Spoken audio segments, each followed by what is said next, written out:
Hello, तो मैं explain करने वाला हूँ असुर का सीज़न 2 का एपिसोड 4। सो भाई इसमें सबसे स्टार्टिंग में दिखाया जाता है शुभ के बचपन का कैरेक्टर, जो कि नज़दीक जाना चाहते हैं एक प्रोफेसर जो कि अपना एक प्रोजेक्ट बना रहा होता है बहुत ही बड़े लेवल पे, एक एआई से आर्टिफिशियल इंटेलिजेंस से रिलेटेड एक प्रोजेक्ट जो कि दुनिया के लिए मिसाल बनने वाला होता है।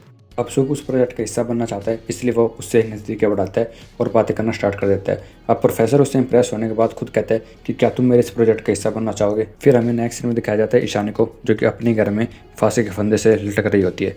अब ये सब करवा रहा होता है रसूल, क्योंकि उसका जो हिडन करेक्टर था वो पकड़ा जा चुका था ईशानी के द्वारा।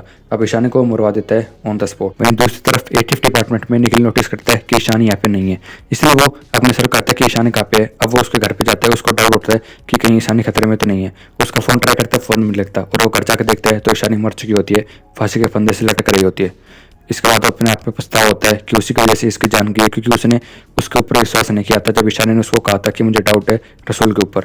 अब वो इस बात को लेकर बहुत ही रिग्रेट करता है अपने आप को। और वहीं दूसरी तरफ केसलर, जो कि बलि के ऊपर बाहर आया था, उसको दोबारा पकड़ने के लिए फेक एविडेंस तैयार कर लिए थे एटीएफ ने।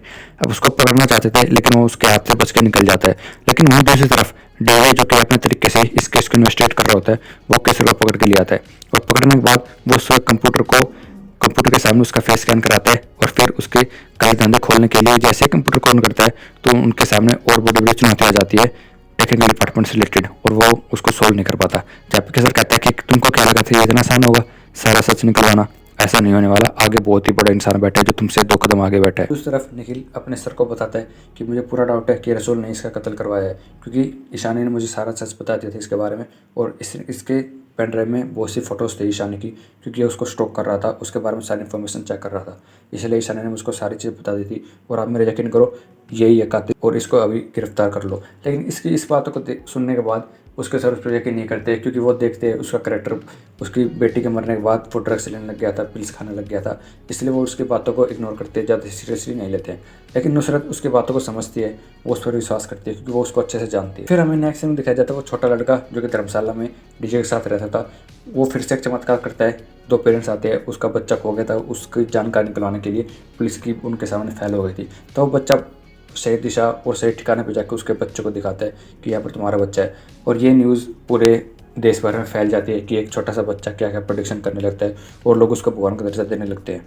निखिल की बातों पर यहाँ पे कोई यकीन नहीं करता, इसलिए निखिल नैना को फ़ोन करता है ताकि नैना डीजे तक ये बात पहुँचाए कि उसको रसूल पर शक है और रसूल ने ही लोरका को मारा होगा। लोरका डीजे का एक असिस्टेंट, जो कि वो उसको अपने भाई से भी ज़्यादा प्रिय था, वो उसका कातिल भी रसूल ही है और तो ईशानी को भी उसने मारा। ये बात सुनने के बाद डीजे को भी शक होता है रसूल पर, इसलिए वह अपनी टीम से कहता है कि इसकी सारी कुंडली मुझे चाहिए अभी के अभी, बचपन से लेकर अब तक इसने क्या क्या किया है। लेकिन उसको कुछ खास सबूत नहीं मिलते हैं उसके रिकॉर्डिंग।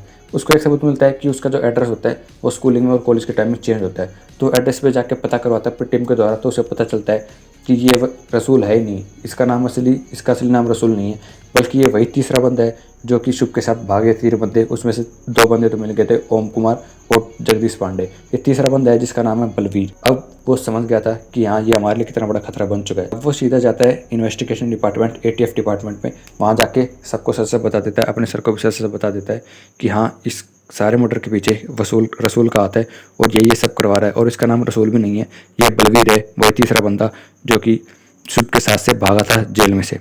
अब इसकी बात सुनने के बाद जो कि ऑफिसर था, जो कि चेंज कर दिया गया था एटीएफ डिपार्टमेंट का, वो कहता है कि हम क्यों किसी सस्पेंडेड ऑफिसर की बात माने। जहाँ पे डीजे कहता है कि मैं प्रूफ लेके आया हूँ जो तुम्हारे बस के निकालने नहीं थे। फिर एक प्रूफ दिखाता है जो देखने के बाद उसके सर भी हाँ कर देते हैं उससे मिलने के लिए। इसके बाद डीजे के पास अननोन नंबर से फ़ोन आता है, वो उसको उठाता है तो फ़ोन रसूल का होता है। रसूल कहता है कि इतनी जल्दी मैं तुम्हारे पकड़ में नहीं आने वाला। जहाँ पे वो कहता है कि तू कहीं भी छुप जा, मैं तुझको पकड़ के रहूँगा और कोई भी तुझे बचा नहीं सकता, यहाँ तक कि तेरा असुर भी नहीं। जहाँ पे वो कहता है कि मेरी तो छोड़ो, मेरा मौत और जीना आपके हाथ में नहीं है, वो डोर किसी और को दे रखी है मैंने। अभी तुम अपने एक डिपार्टमेंट के ऑफिसर के ऊपर फोकस करो जिसकी जान अभी खतरे में है। तो उसको पता चलता है कि नुसरत वहाँ पे नहीं होती, तो फ़ोन करता है तो नुसरत बताती है कि मैं इमरजेंसी के लिए हॉस्पिटल जा रही हूँ, एक कॉल आया था जहाँ पे मेरी माँ खतरे में है। जहाँ और वो गाड़ी में बैठ जाती है। तब तक डीजे कहता है कि ये एक ट्रैप है, तुम कहीं पर भी मत जाओ। वहीं पीछे से एक लड़की होती है, वो उसको रुमाल से ढक देती है, कुछ सुंघा देती है केमिकल, जिससे वो मर जाती है या बेहोश होती है। ये एपिसोड की एंडिंग होती है और यहाँ पे हमें दिखाया जाता है कि रसूल अब तक पकड़ा नहीं गया है। साथ में उनको पता चलता है कि उनको अश्विनी नक्षत्र अटैक और हरिवंश की टिप भी डीजे नहीं दी थी। और यहाँ पे हमारा जो लास्ट एपिसोड 4 होता है ये खत्म हो जाता है। अगर आपको एक्सप्लेनेशन अच्छी लगी हो तो वीडियो को लाइक कर देना। आगे आगे ऐसे एक्सप्लेनेशन देखना चाहते हो, असुर के एपिसोड के एक्सप्लेनेशन जानना चाहते हो तो सब्सक्राइब कर देना चैनल को। फिर मिलता हूँ अगले एपिसोड के साथ, एपिसोड 5 के साथ। तब तक के लिए जय श्री राम।